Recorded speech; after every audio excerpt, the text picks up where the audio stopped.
Hey everybody, I've had a lot of questions recently about my production techniques, my songwriting process, kind of how I'm getting songs from start to finish. So today is kind of the first video in a series I'm excited to do where I'm going to break down each song from my upcoming album and kind of show you how I put them together. You know, we'll pull up the Pro Tools sessions, go under the hood. I'll try and explain kind of why I did what I did, how I did what I did, putting them all together. So I'm really excited to break all these things down for you guys, and I might go on a few tangents. So hopefully this video won't be too long, but I'll try and put some timestamps below and try and keep it succinct, but we're gonna have some fun. So the first song we're gonna look at is What's on Your Mind. It's the first single from my new album. If you haven't checked it out yet, take a listen so you know what we're diving into, and I can show you some of the fun stuff that went into it. So here we go. First thing we'll look at here is the intro, our intro keys here, and then we've also got our intro vocals. And the cool thing about these guys is these are actually straight from the demo. Let's take a listen here. Oh, you keep your feelings locked away. Yeah, so this is straight from the Logic demo I did the very first time. So I produced this with my friend Jared Gershon. He did a bunch of great production stuff and he played drums on this as well. I put this demo together and sent it to him, and we kept this vocal and that keyboard you hear because I really loved kind of how I played them the first time. Sometimes that's the way it is, you know, the rhythm's right, the phrasing's right. And I tried to recreate it a few times and I couldn't get it quite perfect. Like you'll even see in our tracks here. So this intro box here, there's not even any reverb on it, no delay or anything. It's just a bit of EQ to cut up the low end and some pretty hard compression here because we exported it straight with the effects from Logic, because it just sounded exactly how we wanted. I put that at the end of every chorus, and you can see that I've added some harmonies on top of that as well each time, because we're thinking very pop here. We're thinking every section wants to build and get a little more exciting. So you can see that really showcased in these kind of hook vocals. So after the first chorus, I recorded some doubles on top of that. They're a lot crisper, hard tuned, a little more synthetic. Oh, you keep your feelings locked away. Right, a lot more polish on those. And then after the second chorus, put some harmonies in. See, these two tracks are muted. Those are doubles that we bring in later, but this is what the full harmonies sound like before the bridge. Oh, you keep your feelings locked away. A lot more lush as we jump into that next section. And then last chorus is full harmonies, full doubles. Oh, you keep your feelings locked away. I just think that's so cool. And like I said, that main intro box is straight from the demo. So that's how we start the song, which is really fun. And then we dive into our first verse. Oh, you keep your feelings locked away. If only I could read your mind, baby. Wouldn't feel like such got our guitar here and our bass doubling each other, and just a single vocal. You would tell me why, baby. With an echo there. Then I wouldn't have to guess. Nice and simple with that first verse. I'm really showcasing that rhythm that I came up with. When I was writing the song, this was kind of the rhythm that came right away.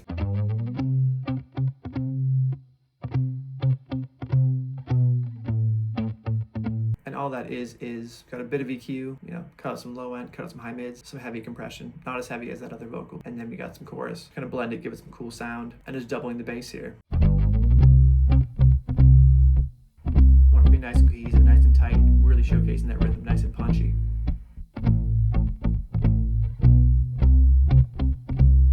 And the bass is nice and simple as well, like super dead simple. It's just one track. This is just happening in the bridge.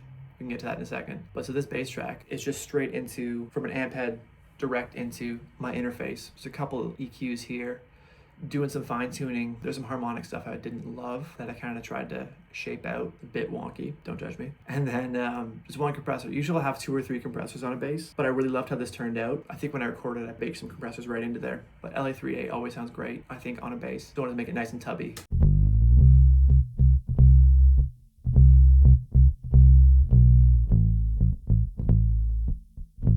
And what's happening here with this compressor is the sidechain. So I've attached it to the kicks. There's 3 different kicks that it's kind of attached to. It's this filtered kick, this fat kick, and the kick from the acoustic kit. So you'll see this compressor activating whenever the kick happens. It's not doing a lot, it's just subtle there. It's like 3 dB or something like that. Yeah, 3.1 dB.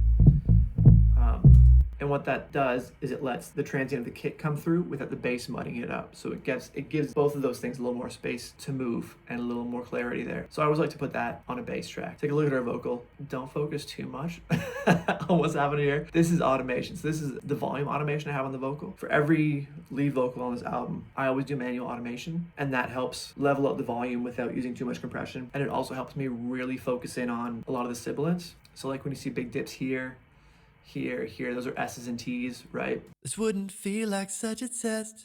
If only you would tell me why. So it's still coming through, but this helps kind of shape them so they're not too egregious. And then you see some places I'll bring up the volume a little bit when it's a quieter section, and some tails I'll bring up, like you see over here. As I trail off on this word, I bring up the volume a bit as I trail off, so it helps get some sustain, get some clarity with the end of that phrase. I don't want to let you go. So you get that go a little bit more than it would. But one other thing to look at in that first verse that I had some fun with is this echo. If only I could read your mind, baby.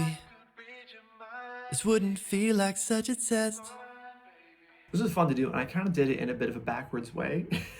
I'm sure there's an easier way to do this, but I just wanted one echo of the original phrase, and then I just wanted to hear, why baby, or mine baby. So I have this new verse delay here, which I had an original one, and then I had to change it because the first one didn't sound very good, thus the new. And you can see here what's happening with it is we've got our echo happening. Echo Boy, great plugin to use, super easy. A bit of EQ. I love a band pass on a background vocal or an echo, so it really helps it stay out of the way of like the main instruments and gives it some character as well. A bit of compression. This is also a great sound. DAW cassette, they also do a really cool, it's called I think it's called LP vinyl, where it emulates a tape sound, a cassette sound, a vinyl sound, and you can use it really subtly for some character or really blast it for some distortion or some cool stuff like that. So this is kind of middle of the road, just adding some character on that echo. But I think the real best part of this is a thing called Little Alter Boy, which does two very simple things. It'll either change the pitch or the formant. The formant is kind of like altering vowel sounds. So you kind of hear in that echo, it's darker and more like, right? Makes it a little more robotic as well, just from the sound of the effect. But that formant's making it a little bit darker, removing it from the sound of the original voice a little more as well, to give it some character. And then to get that one section, right, this, my baby, This wouldn't feel like such a test. right, that. I do a bit of a backwards way. I tried a few different things. Basically what I did was I would solo a section of the vocal with a delay and then route the delay into a different channel to record that delay, but just that section. And then I altered that a little bit. So it was, again, a bit of a roundabout way. I'm sure there's a better way to do it. And same thing here. If only you would tell me why, baby. More of a formant, so Then it's I even more wouldn't removed. have to guess. Why, baby? Right, it's got that more open sound. It's cutting off that high end a bit. So that was a really fun effect to try and mess around with and just kind of fill the space, right? And that's what I was talking about, kind of that pop production where we're adding little hooks everywhere and filling space, but trying not to be egregious about it, right? These are subtle things that add character to each section and don't let it sit too long without people getting bored. So you just want to keep everything exciting in interesting ways. So that was that first verse. And then we move on to the pre-chorus. And so in that first verse, we've got, right, that doom, doom, doom, doom, doom. We've got that rhythm playing, really short staccato, single note. So to completely contrast the pre-chorus, we've got full, rich harmonic chords that are just playing pads. Why is it so hard to see any indication of what you feel for me?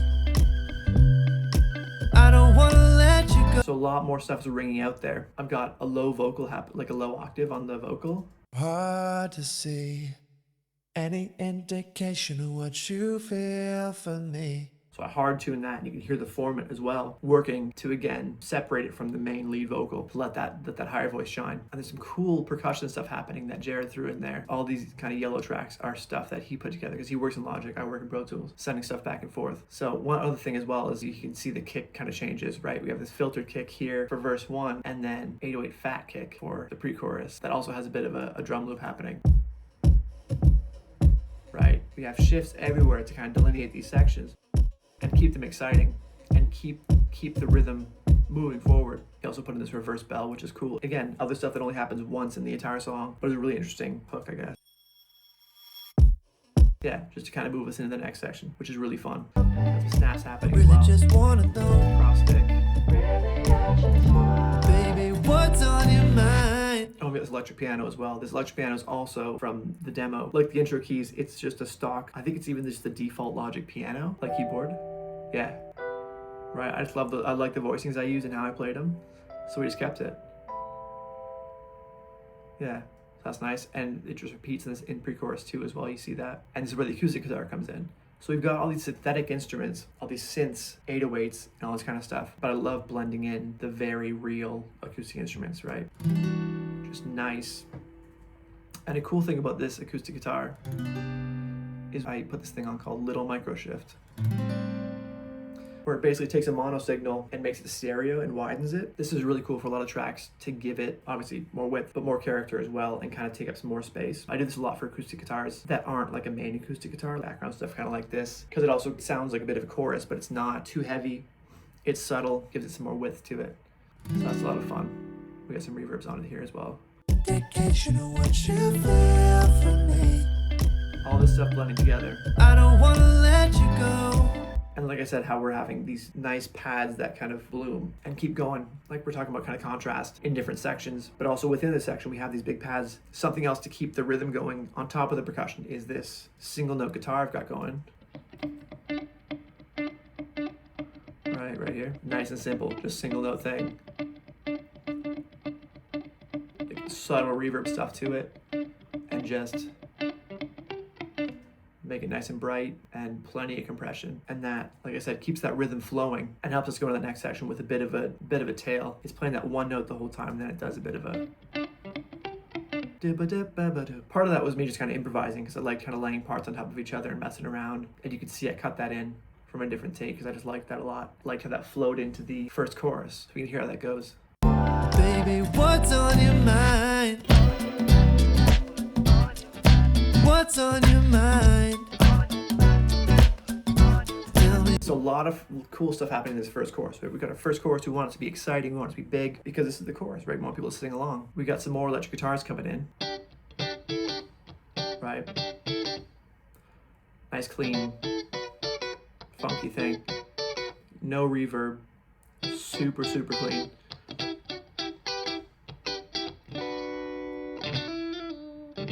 And what this is doing is kind of mirroring what we have some background vocals doing here. On your mind tonight, what's on your mind tonight? Right? And so we've got some automation down here as well for volume. Some sibilance, making some sections louder. You can see, made it louder in the second chorus, even louder in the third chorus by bringing up that volume. And so what we're doing for those background vocals, in this first chorus, I've automated just this band pass to happen. It comes off after that first chorus, because that first chorus, I want that still happening to fill that space, but I wanted them to bloom more in that second chorus and be louder and louder in that third chorus. So you can hear them here in that first chorus. You see that band pass happening. But second chorus here, bypass. And then third chorus, even bigger. On your mind tonight, what's on your mind tonight? That's another way we play with panning as On your well. mind tonight, what's on your mind tonight? So in those first two choruses, they're off to the left. And that last chorus, I put them hard right and left. You can see here with automation here. Make them nice and big. On your mind tonight, what's on your mind tonight? Because they become more and more of a feature as we go on. And also in that first chorus, one of my favorite things in the whole song is here. Something Jared did. Because we love the song Trash in the Camp from Tarzan, where they're playing pots and pans. And we were talking about that, and he's like, I think that's something that I could do. So he put some pots and pans just on his floor in his bedroom and started messing around with them and got this really great sound. Right? He's using chopsticks in his hands and drumsticks for some of it. And it adds this really cool layer of percussion. And movement to it. Because on top of, like I say, this pop production kind of stuff, we're thinking a lot about, for this specific song, a lot of Michael Jackson. Because a lot of his tunes, the percussion really drives it. There's just layers and layers and layers of percussion that are playing really simple things, but layered on top of each other. It's a really complex, exciting rhythm. So in context, you've got all these really cool rhythms happening. What's on your mind? Tell me what's on your mind? And he did a great job of playing those rhythms kind of in the space that the vocals leave for it, so they're not stepping on too many toes. That happens again in the second chorus, and then we've got it happening again in a really interesting way in the bridge. He's changed it up a little bit. Yeah, put some more reverb on it. Right, really cool sound. And again, like I was saying, that acoustic sound on top of these synthetic things that are happening makes it really, really cool. Also in that chorus, the congas come in. I love these congas. Yeah. Great stuff. And then these are also cool, these chords that happen. They happen only in chorus one, and there's only two chords. And they just leave space. And they happen there again, right? And that's the only time they happen in the whole song. So it's cool to have stuff like that just jumps out once, maybe twice. Little pieces of candy there to have. And then we move into our second verse. You change the subject with your body. hips are issuing We've still got that commands. rhythm going right on the bass.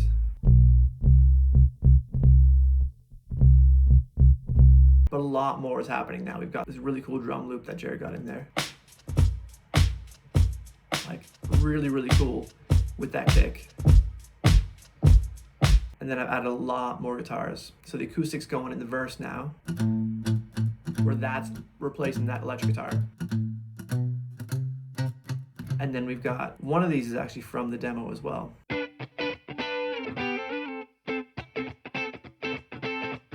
nice and funky, yeah.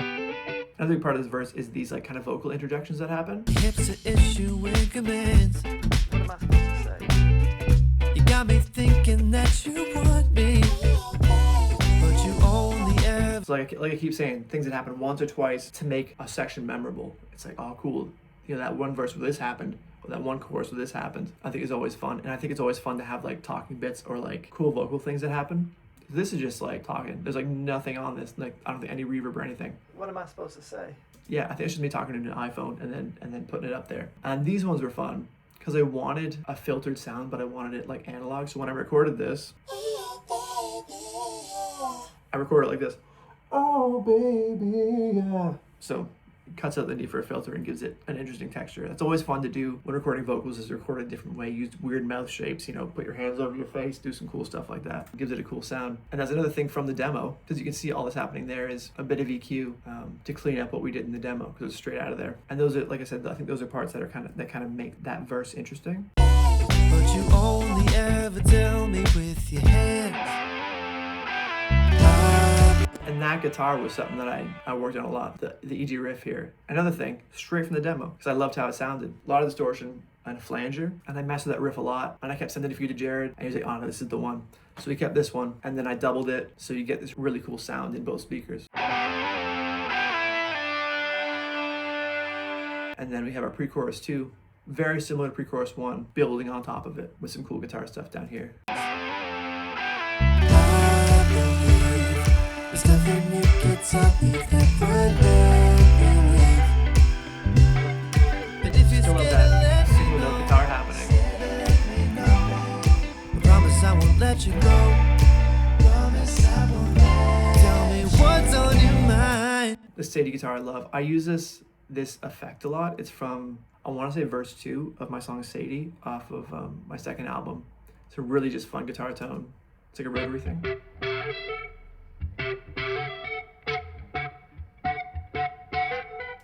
Right, so that was a fun little part to do, to throw in there. And one thing we didn't look at in that first pre-chorus, the harmonies that I have, I had a lot of fun doing. I love writing big harmonies, big choral things. And especially in this song, I was thinking a lot about melodies for the background vocals that aren't static, where like if the main one kind of rises, all of them kind of follow that in thirds or fifths. But in this one, we have ones where it goes, promise I won't let you, while the top one is going, promise I won't let you.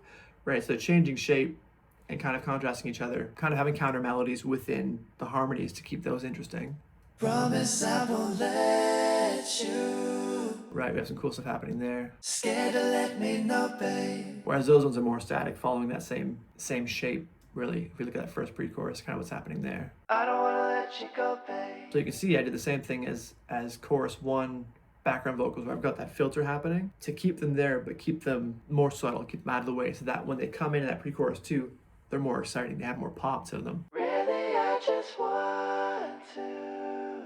So yeah, I loved making these harmonies and stuff. I think they turned out really well. Yeah, you can see all the automation happening here with the different effects and things. So I've got chorus 2, let's hear what this sounds like. On your mind. What's on your mind? What's on your This is where the real drums kick in. Baby, what's on your mind? 'Cause you're all that's on mine. Yeah. Oh, you can't. Jared just recorded some great drums here. And it's a very simple drum setup, right? We've got kind of 2 left-right overheads and then a mono overhead with a really nice Coles ribbon mic, 1 kick, 1 snare mic, and then, you know, just a different snare for the bridge. But it's a nice simple setup, just really driving it. It makes it nice and punchy. Great hi-hat work. And So I did a fair amount on these drums, nothing crazy. On most tracks, I'm just doing basic EQ and compression. So you can see on these overheads here, I'm boosting some highs here, let it breathe, cutting out some lows, got some nice compression here. And I love using the presets on all my plugins really because it's a great starting spot. And a lot of the times you don't have to do much tweaking to make them sound nice. Like subtle splash control is exactly what I want on overheads, right? And then I have an EQ after that compression because I wanted to boost this nice thump that was happening, bit of plate reverb, and the same kind of thing happening on the Coles. This is pretty whack, but again, that's another preset that's really cool in ProQ, where it has some compression happening specific to EQ bands, so you can see what's happening. So it jumps up where it's needed. Helps filter out some sounds there. Nice compression. And then, yeah, so not too much to everything else. And you see I'm using a microshift again on the snare, which gives it a really cool sound. A little bit of width to it, right? A little bit more character. Let's hear what it sounds like without that. It's a little bit too centered, a little simple. So you can have more character. It has it really, especially when you add some reverb to it, really blooms out. And then you can see I do the same thing to the snare. And let's actually jump right to what happens in the bridge here on the drums at least. I had a lot of fun with these. Now the bridge gets nice and big and open. And one really cool thing that happens is, so the whole song has got 16th note swing to it, but the bridge, I want it to be straight, kind of change tone, change feel, change the whole vibe of it. So you're in this bridge.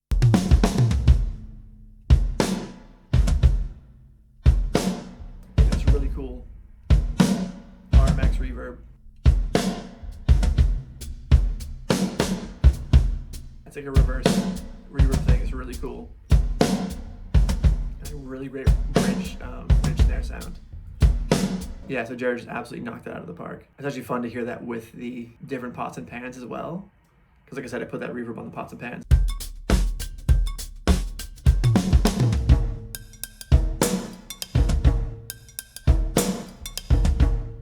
Like I said, fill in those spaces in between and really complement each other. Like I said, that Michael Jackson thing where you're building these really cool percussion parts off each other to make this kind of amalgamous, intricate percussion thing that really lends itself to just groove and cool percussion loop that happens in the bridge. Nice and simple, right? And this is also where we get the Rhodes come into the second chorus. Had fun playing this. Right? Nice and subtle. But another element's adding, and another kind of hook that's happening there. And you see we have our chorus electric guitar again happening. You might see in this first chorus, I've kind of cut out those middle bits. So hard stops. Whereas in this chorus too, I let all the stuff in between happen to add some percussion elements to it.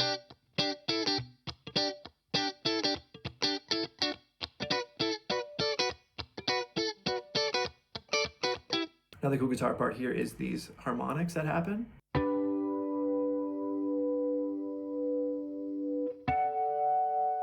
I don't think I did much of these after the fact.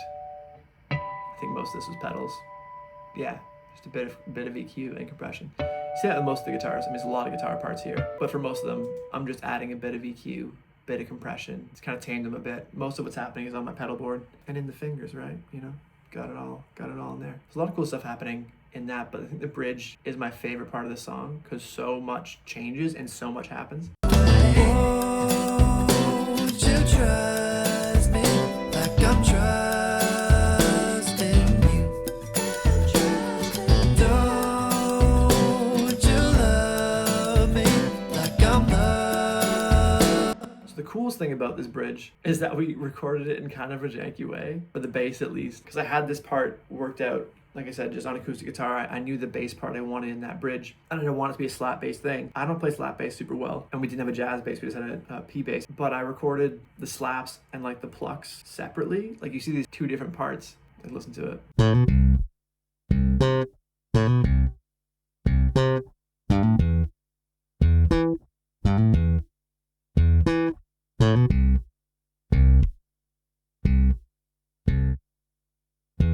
So just that slap on the low bit. And then the high bit.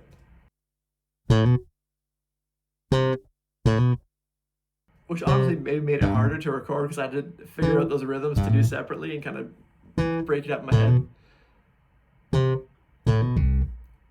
But it made made it a lot easier to mix and control, because especially because I'm not a great slap bass player. Controlling the dynamics of each of them would be a lot harder on its own, because I have to do a lot more automation. But this was nice and simple. Just get some easy mixing in there. And so that bass part is the basis for the entire bridge, really, because everything builds off of that. Like, we have some cool guitar parts that happen, like the acoustic guitar.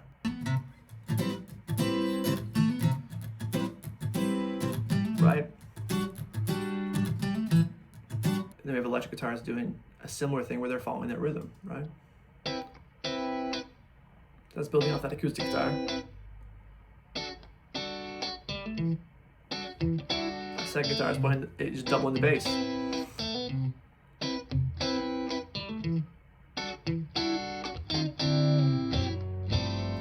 And the halfway point of the bridge, the melody is the same. I want that second half of that bridge to really pop and really be dynamically different than that first half. We're building that last chorus, right? We want that bridge to really ramp up into that last chorus. So the second half of the bridge has really got to take off. So we're adding even more parts, right? We got this 335. Another rhythm. Top of the acoustic.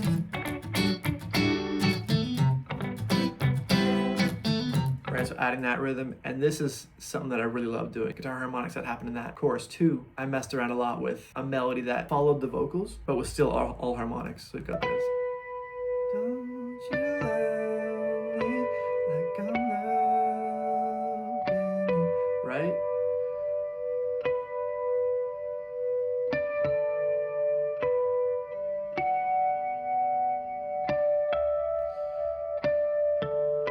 So that was really fun to build that part up and add that into it. And the Rhodes, the first half of the bridge is very similar to that last chorus, right?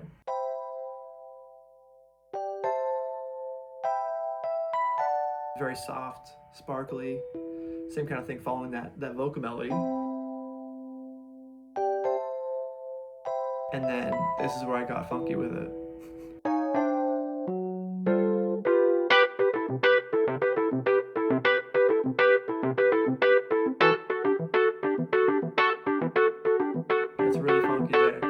So we can hear that. Let's kind of add those parts together. We get the Rhodes, and we can hear that first half of that bridge sound.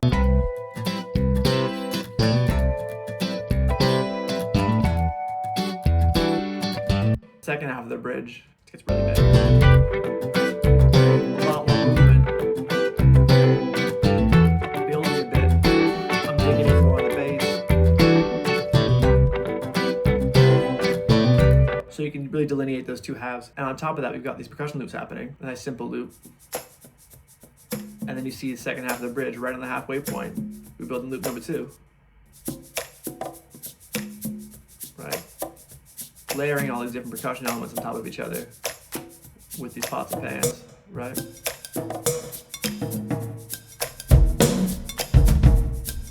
Right, very cool stuff.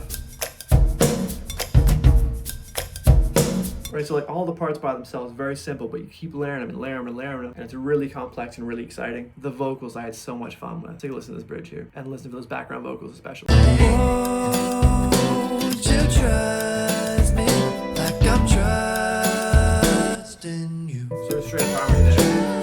Don't you love me like I'm loving you? Won't you trust me like I'm Down here is where I had a lot of fun, right, with these echoes that kind of follow up. trusting you? Got a lot of cool effects on this guy. Got a nice EQ, compression, and this is where I use that cassette again, and a bit of an echo. But you can see on that cassette, I've cranked a lot of these up a lot more to give it some real dirt. Trusting you. You hear some of that grit on that vocal. And then, I'm loving, I'm trusting you. I'm loving.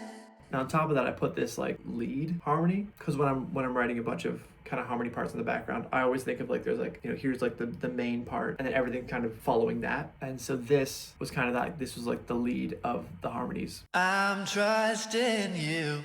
Right, and really gritty as well.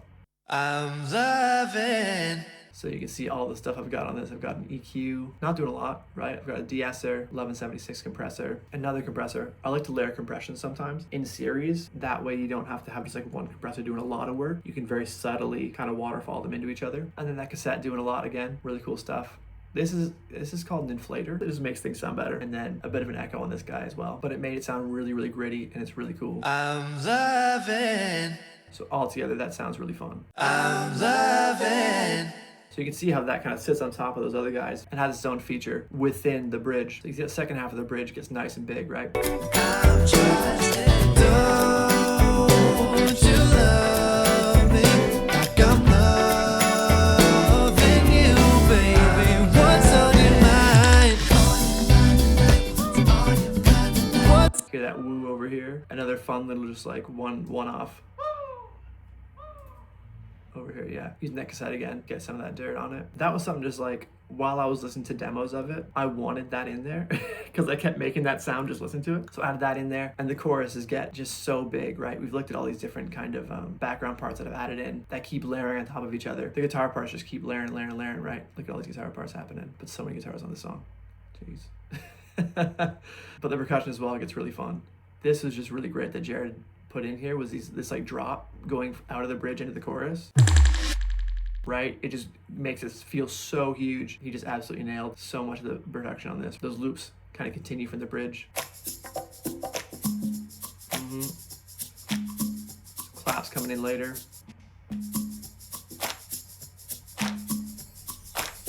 Congas, absolutely crushing it. Right? Like I said, layering those percussion elements. And then he just nailed the kit. Like, listen to that.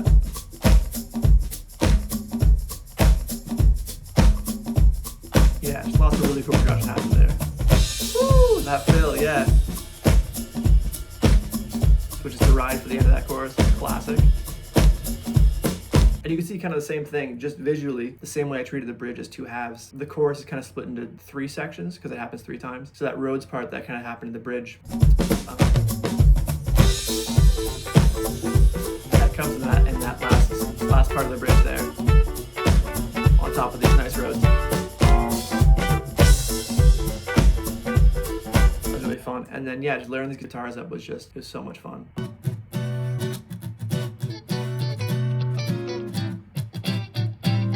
I love how an octave just happened, right?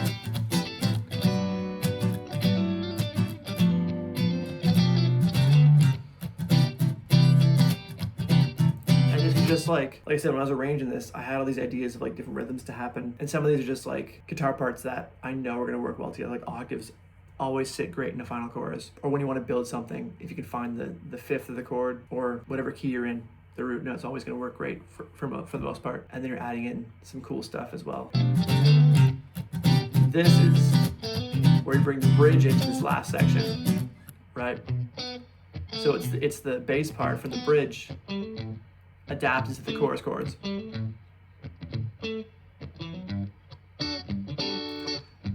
Right, same thing. Adapting the stuff from the bridge into the chorus, which is really fun.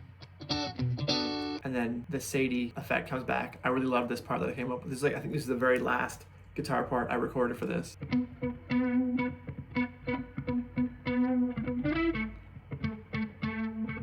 It was like kind of following the bass a little bit, but like a harmony to the bass, if that kind of makes sense. Yeah. So it follows the bass a lot there. It's harmonics again.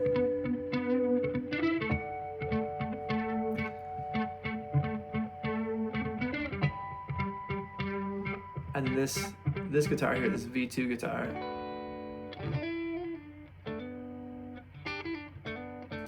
That sits exactly where that intro box comes in. Oh, you keep your feelings locked away. That sits in the exact same space as that.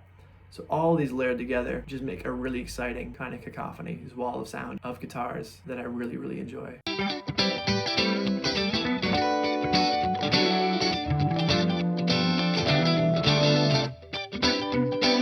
And because we're bringing those bridge guitars in, obviously you're hearing the vocals come in as well, right?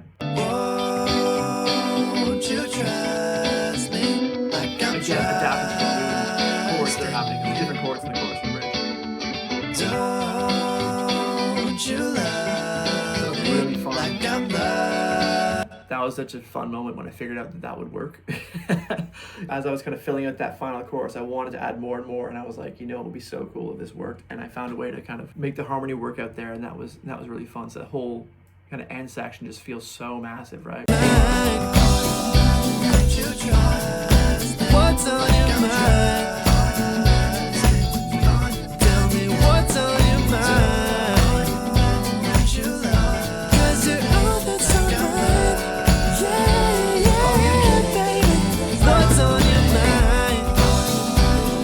So that was really fun. And then I just, like I said, I just loved those guitar parts so much, and just the groove of that I didn't want it to stop. And I was trying to figure a way to end the song. So I didn't want to do a fade out, because I knew I was doing a fade out for everything again. I didn't want to do a hard stop because we just did that for Forget You. And, you know, so it's trying to balance that within the album, knowing that you don't want to end it the same way every time. You want to have some variety. So I wanted to break it down and showcase some of those sections a little bit, so showcase some of those parts. So in this outro, I've just got those guitars happening and the Rhodes happening. Just keeping that groove going. Right, all this crazy stuff.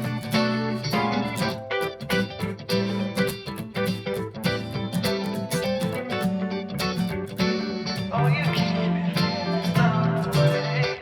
And then I get to end it on the same vocal thing that happens in the intro, so it kind of bookends it that way. So I mean, that's the song, right? There's a lot happening in here. It's 112 tracks, 36 vocal tracks, 17 guitar tracks, something like that, and all this great percussion that Jared just curated. And it was just, yeah, this is an absolute blast to make. I'm so happy that it's out and that you guys get to hear it, because it's just like, it's been sitting for so long with me absolutely loving it. I'm still loving it, which is great. I'm trying to think if there's anything that we can talk about here. I mean, there's so many tracks. But like, I really didn't do that much when I was doing the mix. Not anything super crazy besides the stuff that I kind of showed you of some of the weird automation stuff. But it's pretty simple in terms of like you see, like I said, with all these guitars, it's just EQ and compression, a few chorus effects here and there. On the keys parts, it's just EQ, not even compressing them at all. Bass, super simple. On the bass and the bridge, a bit of EQ and then a bit of compression. I had them kind of towards this bus here. And then on all these effects of percussion and like synths and stuff, it's just EQ and a bit of reverb. So really, you don't need to do a whole lot especially if you get great sounds out of the box. Like, I was really happy with a lot of the sounds, especially guitar sounds that I got right through the amp or direct in, and that just made me really happy that I didn't have to do a lot of crazy stuff to it. You can see I only use a few reverbs. Got chamber reverb here, which is great. CUAD kind of capital chambers is a really fun one. It's got a great sound, a lot of options there. Ocean Way, I use this, I think, on every single song that I've produced, because a studio reverb is, I think, always really great, especially the kind of music that I like to make. I love things sounding like they were in the studio, and putting the studio reverb on almost everything gives it some cohesion, even if it's just like the tiniest amount of reverb, I find. But that's just, you know, that's just my taste, right? If I think it sounds good, then that's good. And then a plate reverb's always nice. One thing we didn't look at is the vocal chain, and this vocal chain is, you know, just copy and paste to all of the tracks as I mix them, and I tweak kind of here and there. And it's a similar thing. It's just EQs and compressions, but like I was saying, kind of in series like before. Not a lot happening EQ wise, you know, cutting out those lows. Kind of DS are happening, not super harsh as well. 1176, going into an LA2A, going into another LA2A, and then using that Oxford inflator again. And then a plugin I really, really love is just this tape machine. So the Studer A800. It adds really great character. It doesn't do a lot, but it adds some really great harmonic texture and really cool character. And I put this on the mix bus as well. So the whole mix is getting the treatment from that. And then what I also do is I add a parallel track, Parashon, where the vocal's going into the mix bus, but it's also being sent to this extra track where it's like a second layer of vocal, adding some effects onto it. So we've got a chorus, we've got this thing called Little Radiator, which adds heat, adds a bit of grit, a bit of dirt, a bit of like, it's like you're pushing a tube amp kind of thing, and then taking out some low end here. And this is a really cool plugin as well. I don't use this a lot. It's a Greg Wells Waves plugin. He does a bunch of these kind of one knob plugins where it's like, oh, just put this on delay. You only have one knob that you need to turn up or down. But I find it's usually too much. But it's a nice effect to put on subtle things, like I said, like a parallel effect. And like I said, this vocal chain is the exact same for all of the other tunes as well. The only thing that's changed is I tweak the compression a little bit depending on the song, kind of how I'm singing it. Reverbs will change slightly. But yeah, like I said, the complexity of this song is really in the arrangement and all the different parts I put together and all the parts that Jared was able to put in percussion-wise. And it wasn't super complex mix-wise, at least not in terms of like adding plugins and stuff. trying to balance some of the things were pretty crazy. And panning wise, it was a bit wild. You can see all the different crazy stuff I'm doing here with just the vocals. But it was such a blast to do. And once I got this, I think I had a lot more confidence to do the rest of the album, because the size of the song, I was like, if I can do this, everything else should be a lot more straightforward. And that was, most of the case for some of them, but I think every song has its challenges. But yeah, that's the track. If you got any questions, leave them down below in the comments. Thanks so much for watching. I had a lot of fun doing this. Like I said, I love breaking down all the different sessions and kind of the ideas that I've had. But yeah, thanks again, guys. I'll see you in the next one. 'Cause you're all that's on